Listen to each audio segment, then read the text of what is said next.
Cancel कराईंदासीं। अब तव्हां छो कैंसिल कराईंदव?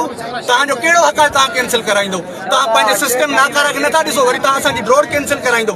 तव्हां जेको असां ख़र्च भरिया आहियूं तव्हां असांखे उहो ॾियो, असां मूर्ति लाइ वञो पोइ जॾहिं कराइजो असां ईंदासीं। ॿ 2-3 हज़ार असां किरायो भरे था।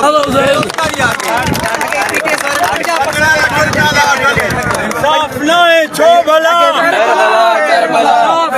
छो भला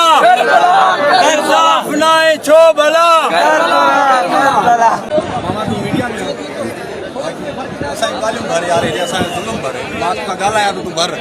अब हे पीटीएस ऐं जेल पुलिस जो नाकारा सिस्टम आहे। हिते हिकु न 3 एसपी बीठा आहिनि, 3 एसपी बीठा आहिनि, पर कंहिं में बि मजाल न आहे जेको असांजे मैनेजमेंट सिस्टम खे सही कराए सघे।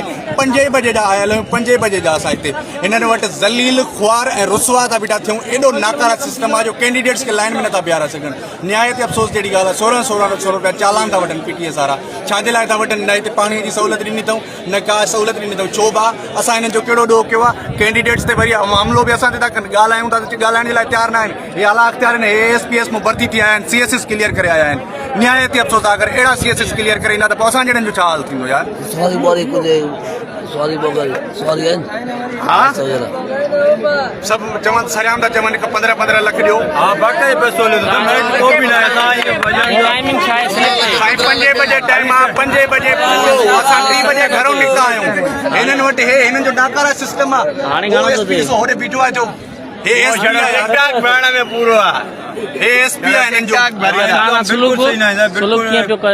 सुलूक इहो ई आहे जीअं कंहिं कैदी सां बि न कयो वियो हुजे।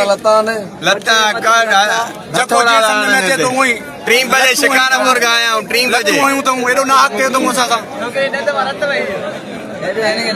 गर्मी में बीठा आहियूं, सरपंच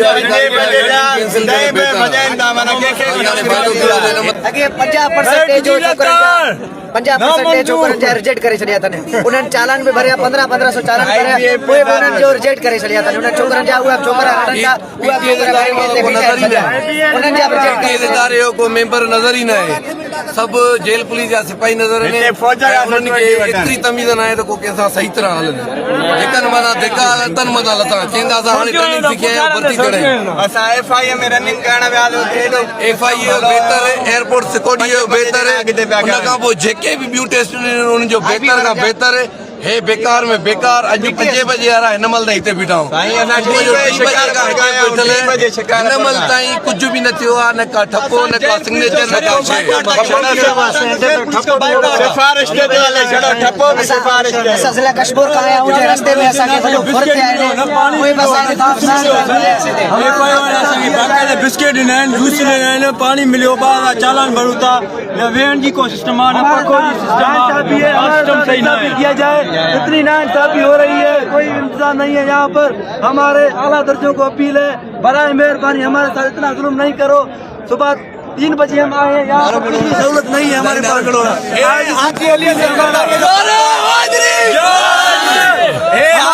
सरदारी जो खातो आहे जेको चवे थो पियो मां सिंध में अमुन अमान बहाल कराए तरक़ी जा कम थो कयां। हाजी साहब हे तव्हां ॾिसंदा वञो, हे तव्हांजे जेल खाते जो हाल आहे। 3 एसपी बीठा आहिनि पिया, पर पोइ बि कोई कंट्रोल करण जे लाइ सिस्टम न आहे असांजे लाइ। छो चवनि था त तव्हां मैनेजमेंट ख़राब कई आहे? छाजे लाइ मैनेजमेंट असां मैनेजमेंट इदारे हथ में आहे न, माण्हुनि जे हथ में थोरी आहे। खां वठी तव्हां पंहिंजो सिस्टम बहाल कराईंदा थियो। न करे FIA में इहो थियो, न करे STS में इहो थियो, न करे आर्मी में ईअं थियो, न करे ASF में थियो। सिंध पुलिस चवंदा नाकारा आहे, करे उन में भी ईअं न थियो आहे। हमने दोबारा जेल पुलिस को बाइकाट किया है। दोबारा 5 बजे का आया हूं, 4 नहीं करेंगे। हमारे साथ नाइंसाफी देखो, सुबह 3 बजे हम आए हैं, यहाँ पर कोई भी सहूलत नहीं है।